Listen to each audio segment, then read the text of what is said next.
Welcome to Crash Course, a podcast about business, political, and social disruption, and what we can learn from it. I'm Tim O'Brien. Today's Crash Course: Donald Trump owns the GOP and its future. There's a good chance that by the time this podcast airs, former President Donald Trump will have been indicted yet again, this time by a local prosecutor in the state of Georgia for crimes related to his efforts to sabotage the presidential election results there in 2020. This may feel like deja vu. Trump was also recently indicted by the Justice Department for federal crimes related to the January 6th siege at the U.S. Capitol for, yes, you guessed it, his efforts to torpedo the 2020 vote. The U.S. is now in the unprecedented position of having a man who has thus far been charged with 78 crimes being the clear frontrunner for the Republican Party's presidential nomination in 2024. There is a swamp of issues to unravel around all of this, including Trump's legal perils, the character and policies of a Republican Party he owns, and the future of American democracy. Joining us today to make sense of all of this is Charlie Sykes. Charlie, a committed and confounded Republican, is the editor of the commentary site The Bulwark and host of the Bulwark Podcast. He's also a political analyst for MSNBC and the author of several books, including How the Right Lost Its Mind. Charlie, we have been overdue on Crash Course. I'm happy to have you here today. Well, I'm glad you described me as confounded because I think that that's probably the best description, but it's great to be here. Yeah, I think we've now been being confounded together for several years now in the strange way our acquaintance and friendship developed through the Trump era. I wanted to dig in a little bit to your personal journey as a GOP stalwart, but let's talk about the moment we're in right now. As you sit there and as we ponder all of this, how would you characterize the Trump era in a succinct way, if that's possible? Well, truly bizarre. It can be less succinct than that. You know, in many ways, Donald Trump is who we always thought he was. We're at this extraordinary moment. And for those like you who have been following him for many, many, many years, you can trace the trajectory. This is the man. This is his character. This is his style. So in a sense that, you know, even though it's shocking, it's not really surprising. I think what is truly amazing, though, and I continue to be confounded by it, has been the willingness of the Republican Party to go along with it. I mean, it's one thing for Donald Trump to be Donald Trump. It's something else for a major political party to say, yeah, we're okay with that. Time and time and time again, how they have adjusted their standards, how they've changed their position, how they've jettisoned their principles, all in service of supporting Donald Trump. So that has been an extraordinary thing to watch. And as you described, this is a party that is completely enthralled with Donald Trump, even knowing that next year he may be sitting in 4 separate criminal trials. Well, so how did we get here? How did we get to this place where the court jester has become the king? Well, that's something that I have been wrestling with for a very long time. And I will confess, Tim, that even after doing this for 7 years, I find that question still to be puzzling. Because clearly, I mean, the Republican Party has been trending in certain directions for a long time. Its dysfunction was a pre-existing condition, and Donald Trump was both a symptom and an accelerator of it. I think that what happened was that the Republican Party turned out to be less based on ideas than identity than we thought. I remember having a conversation shortly after the election with George Will, and we were both puzzling over how did we get here, and this was back in 2016. And I think it was George who said, in retrospect, the people who actually cared about conservative ideas and principles was a much smaller band of brothers and sisters than we had expected, that many of the things that we thought represented the conservative movement were really the pie-thin crust layer over something that was much more volatile, that Donald Trump, with his reptilian instinct, was able to tap into. Watching what's happened, though, you know, and I sit here in Wisconsin, when he first came on the scene, Wisconsin conservatives and Republicans saw him for what he was. They weren't buying the clown car routine. And yet, like Republicans all around the country, they made their peace with him. Some did it out of fear. Some did it because it was transactional, because it was a Faustian bargain. I'm thinking of Paul Ryan here. But some did it because of conviction, because they liked what he was representing. And so we've seen this trajectory, one after another, willingness to go along with Donald Trump, an unwillingness to call him out. And the people that did actually call him out have been exiled. And I think that that's part of the story, is that watching what happened when one after another people who stood up to Donald Trump were exiled, excommunicated, defeated in primaries. And for a lot of Republicans, survival in office became more important than being what they had claimed to be for many years. I want to come back to some of that a little bit later in the show. You mentioned Wisconsin and what you saw on the ground in Wisconsin. You're a veteran of some of the various political trench warfare that occurred in Wisconsin. No state is ever a perfect avatar for things that happen at the national level. But did any of the political battles in Washington give you a sense that something like this might be coming at the national level, or did it feel completely other? Well, I have to admit to you that I did not see it coming. And only in retrospect is I think it become more apparent what happened, because it did feel like a black swan event back in 2016. But here in Wisconsin, we did feel for a long time that we were kind of at the center of the political universe. We were ground zero with, Scott Walker and Act 10 and a variety of other things, including the alliance between the Tea Party and the establishment of the Republican Party. But in retrospect, what I think was happening was the increased tribalization of politics, where the fight became about the fight. That after a while, it became increasingly us versus them, and nobody wanted to give any ground. So, for example, Act 10 was this massive fight about collective bargaining rights of public employees. Okay, well, that's an interesting issue. You're referring to the Act 10 debate in Wisconsin. Yeah, right, in Wisconsin. And it became this huge, huge fight. But after a while, I think people forgot what it was about. Was it about that, or was it about, that we have to crush the opposition? And so that sort of mentality persisted. And I think, has suffused the Republican Party. And I think that Donald Trump has tapped into that, this us versus them, the willingness to punch the hippies in the face, to hate the right people, to hit the right erogenous zones of political anger, because that was there. And I also think that the incentive structures of Republican and conservative politics changed radically with the rise of alternative media. With, Fox News, I was in talk radio. I thought we were an alternative voice. But at a certain point, I think conservative media became an alternative reality silo, almost impenetrable, so that if you were to survive in Republican politics, you had to play to that base. And of course, what that meant was that the most extreme voices of outrage tended to be rewarded, and people who were more interested in public policy or statesmanship or that dirty word compromise were shoved off to the side. And I think that really was a precursor to where we're at right now.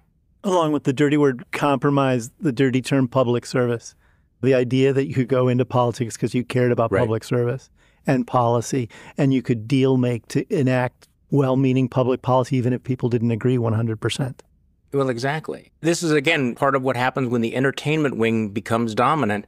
And so should we be shocked that a reality TV host recognizes that the Republican Party was dominated by the entertainment as opposed to the policy wing? And who is a bigger entertainer or, P.T. Barnum of American politics than Donald Trump? Charlie, as I mentioned, I'm really interested in your own journey as an intellectual and a professional and a political observer in terms of how you landed in the world. You've been in Wisconsin, I think, most of your life. You moved around a little bit as a kid before your family settled in Fox Point. Your father was a journalist who then ran for office as a Democrat. You eventually found your way to college. I don't know. I think you ran as a Democrat while you were in college. Is that right? I did. That's true. Yeah. Tell me a little bit. When you ran as a Democrat, what were you trying to accomplish? You were running against, was it Sensenbrenner? Yes, Jim Sensenbrenner. And the great wisdom of the voters, I think I got something like 23 or 24% of the vote, which he never let me forget. But, my father was very active in Democratic politics. He was Eugene McCarthy's campaign manager in 1968. I was a page to the Democratic Convention in 1968 in Chicago. He was chairman of the Wisconsin Civil Liberties Union. But I think that he became somewhat disillusioned with what was happening on the left, particularly, he was quite anti-war. He was a university professor when they wanted to shut down the university.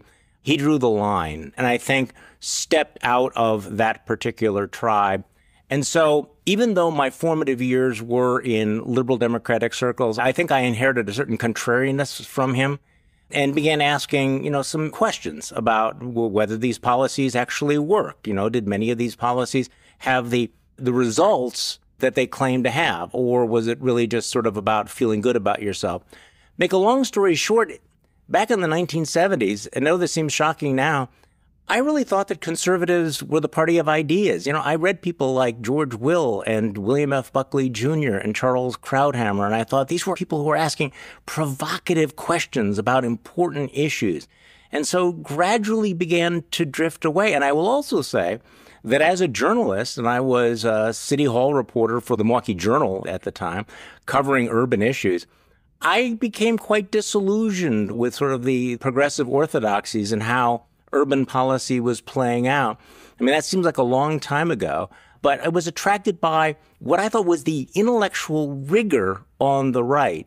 And fast forward, when I wrote my book after Trump's election, How the Right Lost Its Mind, one of the things that I was thinking about was, how did this party of ideas, and that's what Daniel Patrick Moynihan actually at one point thought, the Republicans have become the party of ideas.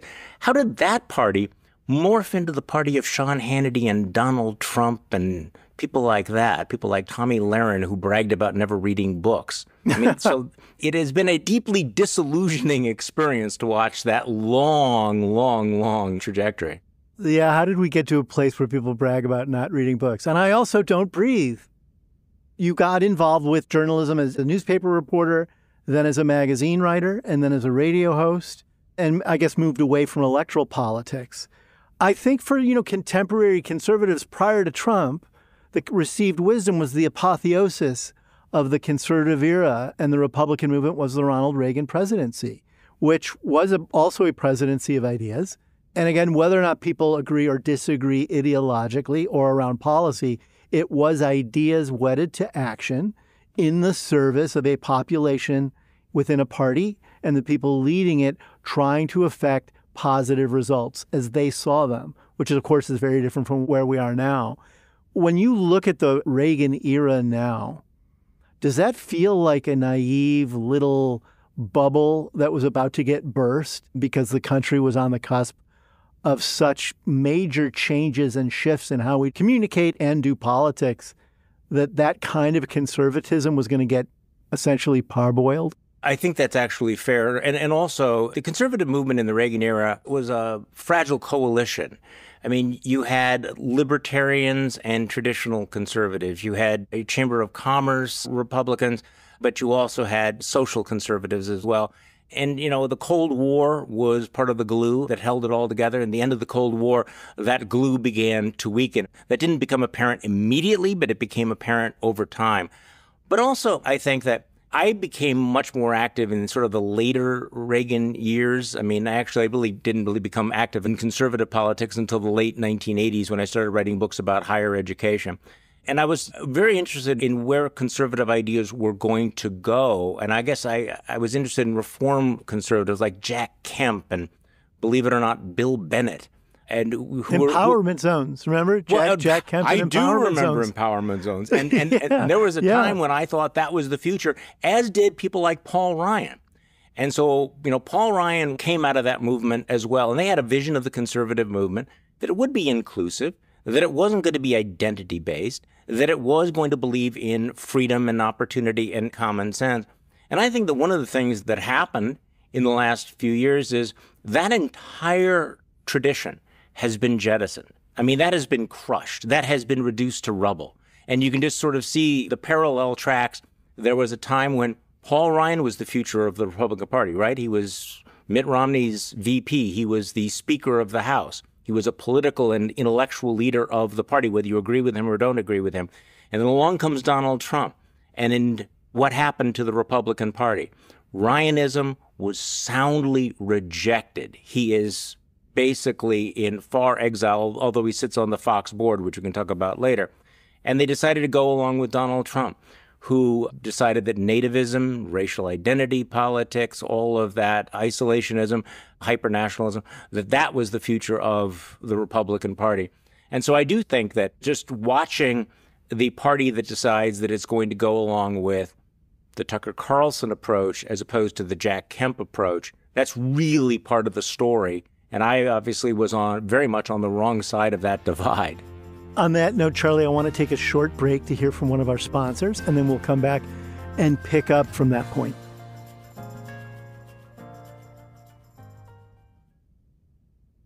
We're back with Charlie Sykes, editor-in-chief of the Bulwark, talking about the shambolic political era that we now inhabit. Charlie, we were just talking about the Reagan era and what it portended at the time and where we are now. And, you know, when I've thought about contemporary conservatism and the GOP, I sort of feel like you can draw a line from, say, Barry Goldwater to Richard Nixon to Ronald Reagan to Newt Gingrich to Sarah Palin to Donald Trump, in that there was an aggressive, vibrant, passionate hunger for battle and an embrace of conservative values. But by the time you get to Palin, I actually would argue by the time you get to Newt Gingrich, you know, I think Newt was a flamethrower. I think he introduced a lot of the poisonous tribal warfare that you'd mentioned seeing in Wisconsin. I think he brought that in at the national level. He got sort of temporarily tamed by Bill Clinton. But, you know, Sarah Palin comes onto the scene with having absolutely nothing to say for her as a national candidate other than she's photogenic and she's willing to say outrageous stuff. And then you get Donald Trump, who has nothing to say for him other than he is craven and unhinged enough to say the worst kind of things that appeal to people's worst sensibilities. How did we go from Barry Goldwater to Donald Trump? Okay, well, that's a long story. And yeah, you can draw the line, but I think there are multiple lines. There are multiple different tracks there that are important. And there's no question about it. Newt Gingrich was one of the real turning points for the Republican Party. And by the way, at one point, I was contracted to be his ghostwriter for his book and backed out because I thought, no, this is not something I want to be associated with. Thank you, Charlie. The notion that Sarah Palin should be the vice president of the United States, she was very much kind of a proto-Trumpian figure. And one other name that you didn't mention, Pat Buchanan, represented a very distinctive strain on the right that really has morphed into this sort of national conservatism that we have now. But that was not the dominant stream. Look, you always had the extremists in the different camps. But until 2016, the center always held. Pat Buchanan did not become the nominee. Sarah Palin was not the nominee, and I don't think would have become the nominee. But things had changed. People like Newt Gingrich come along and said, you know, it ought to be about smash mouth politics. You know, it ought to be as aggressive as possible, including the politics of personal destruction. But keep in mind that even with Newt Gingrich, he was actually, you know, somewhat interested occasionally, sporadically, in public policy.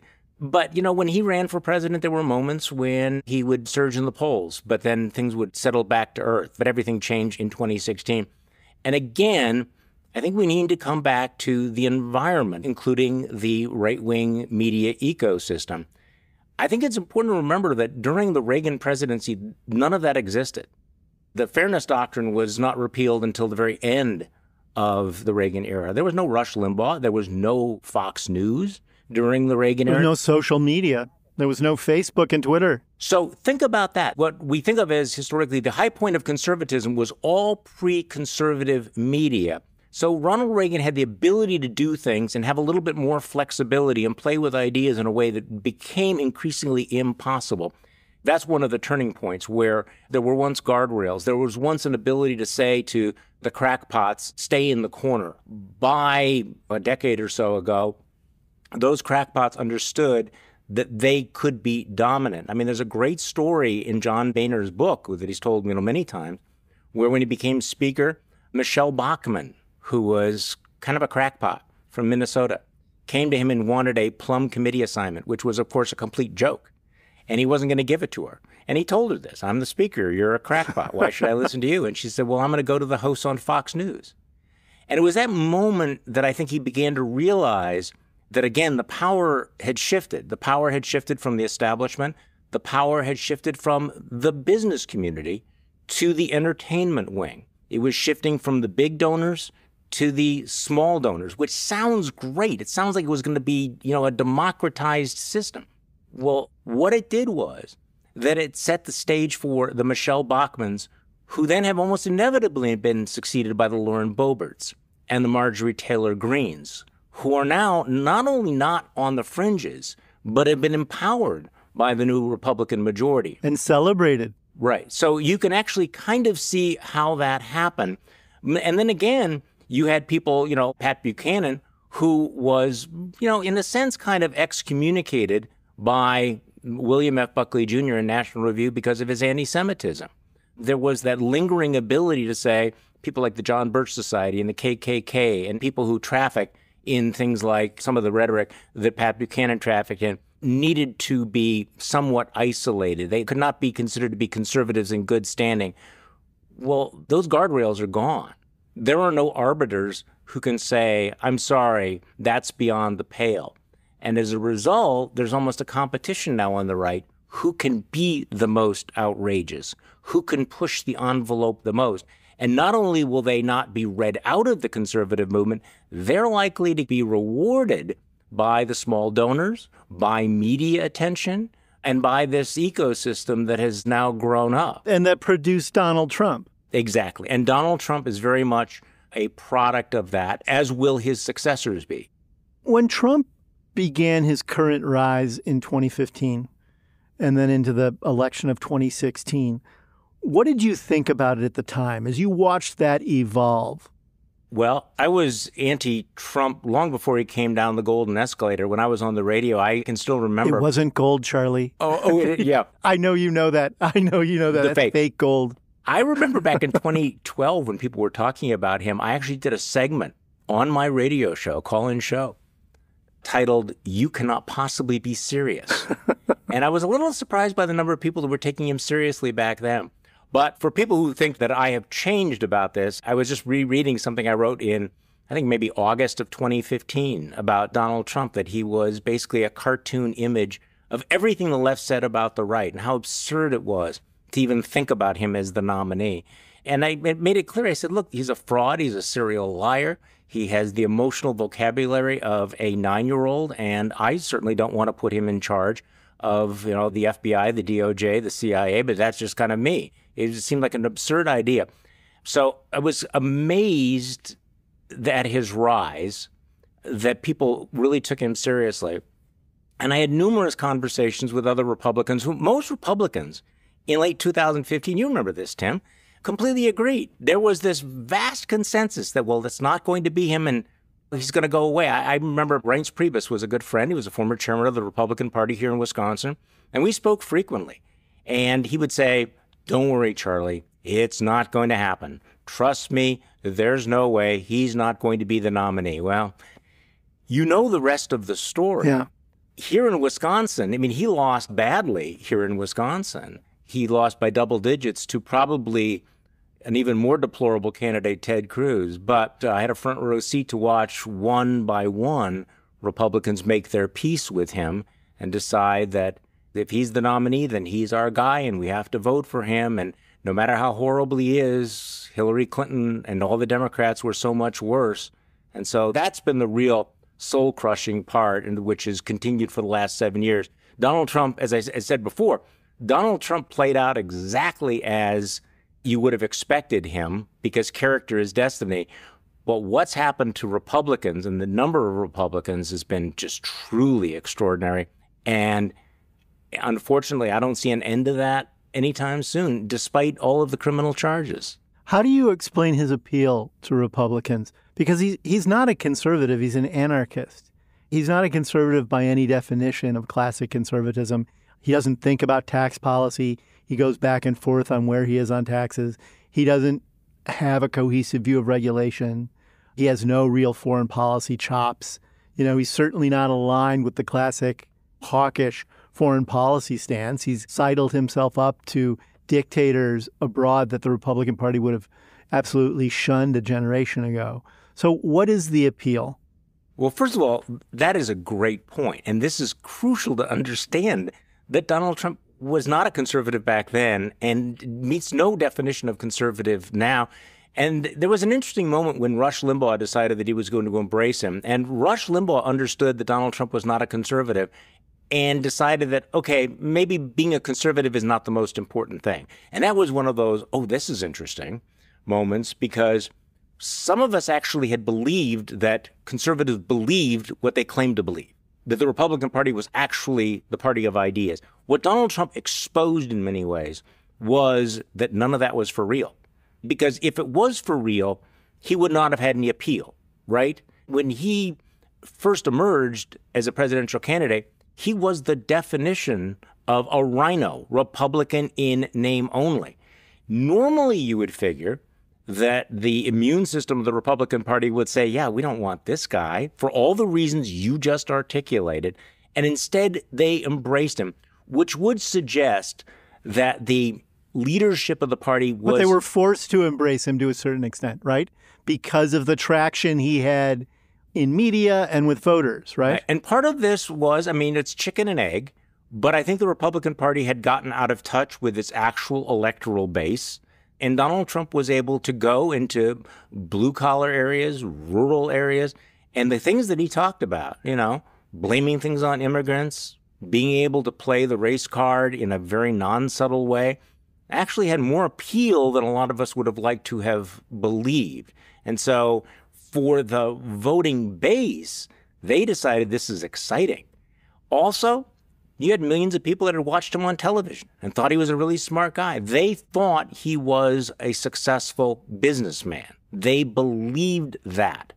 Now, the political class didn't necessarily understand that, but they started going out and realizing that, if you attack Donald Trump, you're going to get this massive blowback. And so that process of capitulation and then fear is really a political party that realized it didn't understand its own voting base and now is afraid of its own voting base. Racism is exciting. Good job, America. That's like another lesson of the Trump era. There's another thing that's completely stark about Trump, Charlie, is his lawlessness. And I want to talk about that when we return from another break with our sponsor. And we're back with Charlie Sykes talking about Republican politics in the Trump era. In my experience of Donald Trump, Charlie, I've always thought of him as flagrantly lawless. Yet his supporters and enablers have been willing to accept that and even revel in it often because he traffics very deftly, I think, in their aspirations and resentments. His most devoted followers see him as an authentic and dedicated advocate, and his most forgiving allies, particularly Republicans who know better, see him as a useful idiot.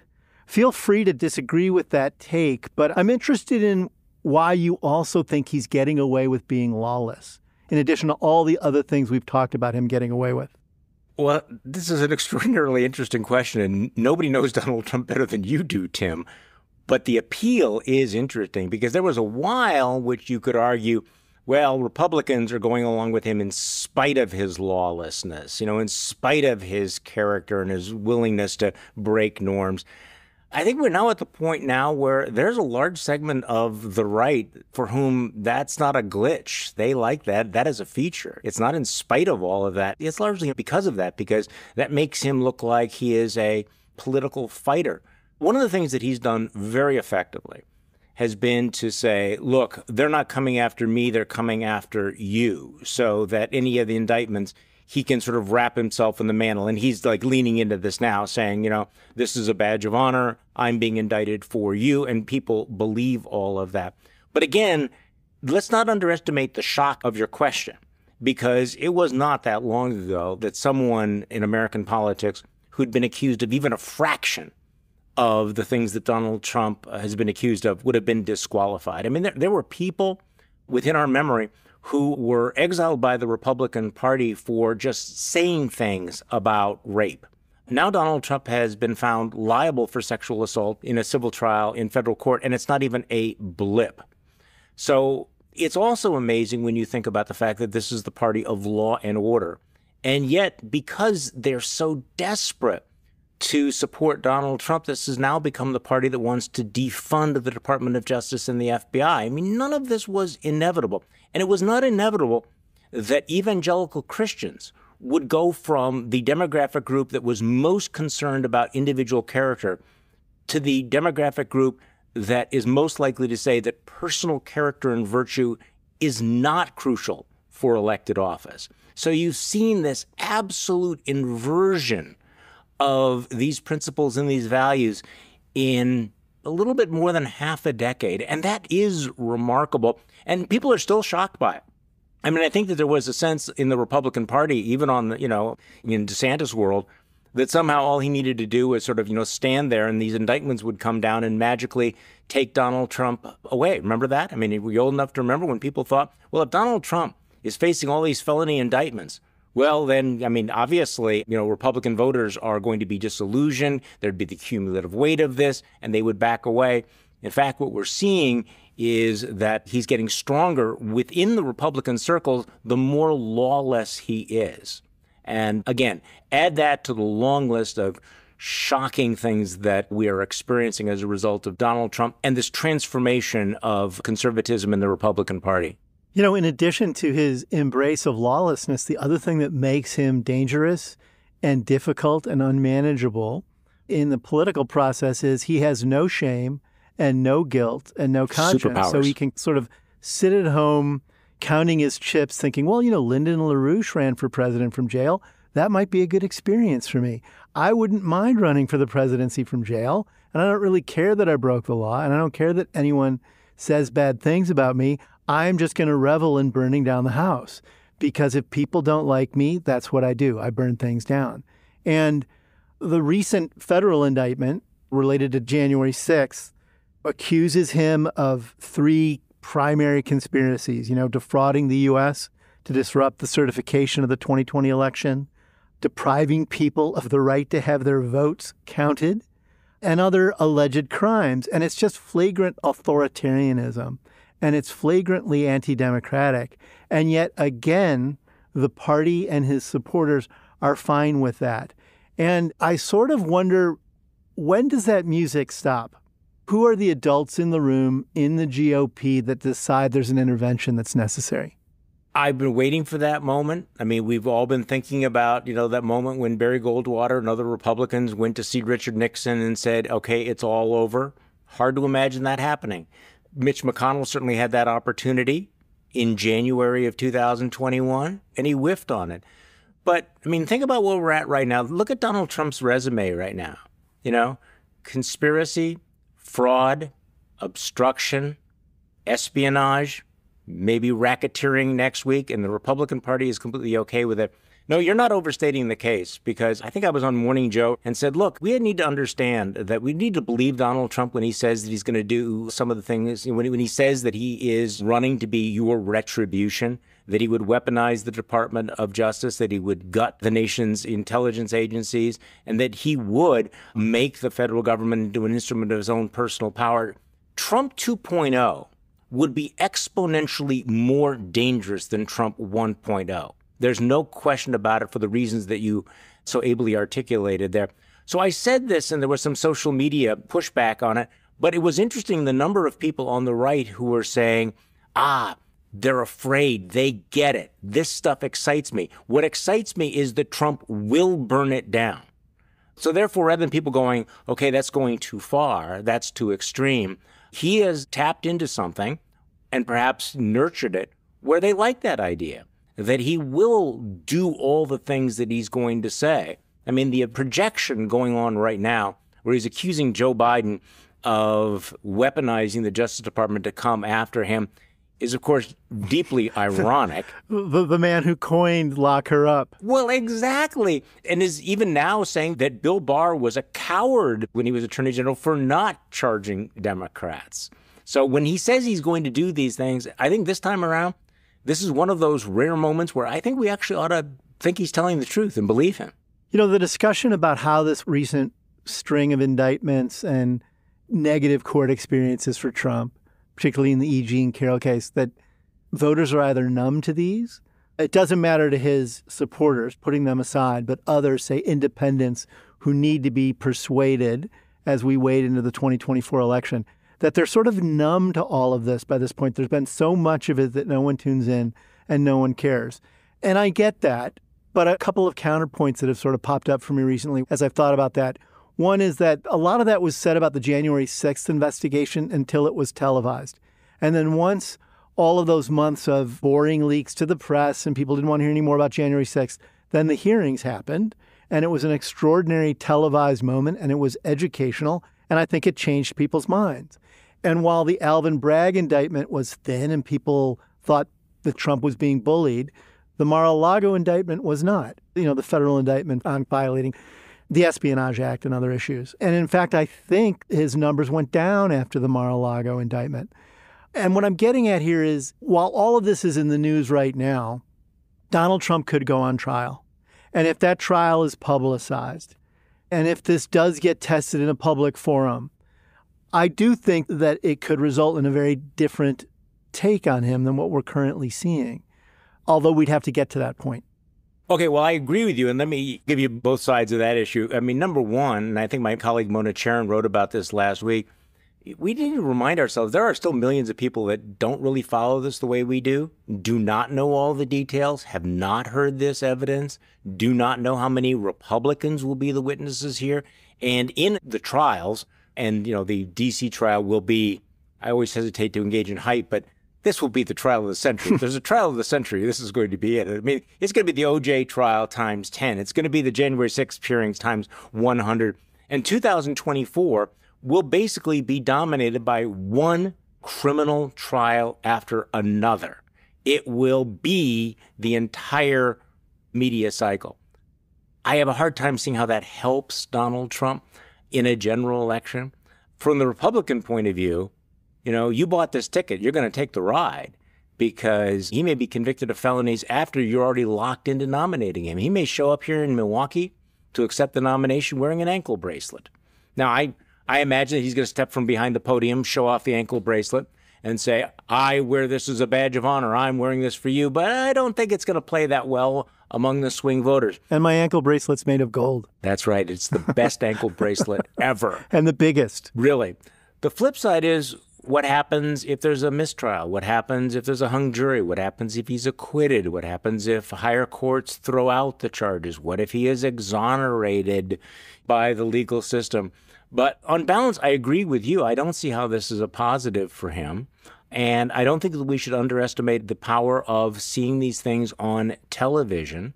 And one thing I've learned in politics is there's always that assumption that people are paying attention. The reality is most people are still living their lives. They are not glued to this. They could not even tell you what he is charged with. They do not know the facts.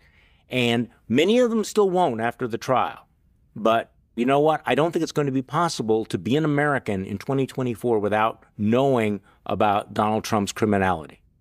I always like to ask guests at the end of the show what they've learned in relation to the subject we've talked about. So we've now had Donald Trump with us for 8 long years, if we go back to his initial campaign in 2015. As you think back on the arc of those 8 years, what have you learned? How many things I was wrong about. I was wrong about many of the people that I put my faith in. I was wrong about the people that I thought were allies. And I was wrong about what the nature of the Republican Party was. So I think one of the things I have learned is the importance of epistemic modesty when it comes to making any predictions about politics. Well, you sound like you were trained by the Jesuits. You just actually introduced epistemology into a podcast discussion, Charlie. But that's for another pod. I felt you deserved it. Well, we're also out of time, Charlie. Thank you for joining us today. Thank you. It has been so much fun. Thank you, Tim. Charlie Sykes is the editor of the commentary site The Bulwark and host of the Bulwark Podcast. He's also a political analyst for MSNBC and the author of several books, including How the Right Lost Its Mind. You can find him on Twitter @SykesCharlie. Here at Crash Course, we believe that collisions can be messy, impressive, challenging, surprising, and always instructive. In today's Crash Course, I learned that even committed, conservative analysts are just as confused about the future of the Republican Party as I am. What did you learn? We'd love to hear from you. You can tweet at the Bloomberg Opinion handle, @opinion, or me, @TimO'Brien, using the hashtag #BloombergCrashCourse. You can also subscribe to our show wherever you're listening right now, and please leave us a review. It helps more people find the show. This episode was produced by the indispensable Anna Mazarakis, Moses Andam, and me. Our supervising producer is Magnus Henriksen, and we had editing help from Sage Bauman, Katie Boyce, Jeff Grocott, Mike Nitza, and Christine Vanden Beilart. Blake Maples does our sound engineering, and our original theme song was composed by Luis Guerra. I'm Tim O'Brien. We'll be back next week with another Crash Course.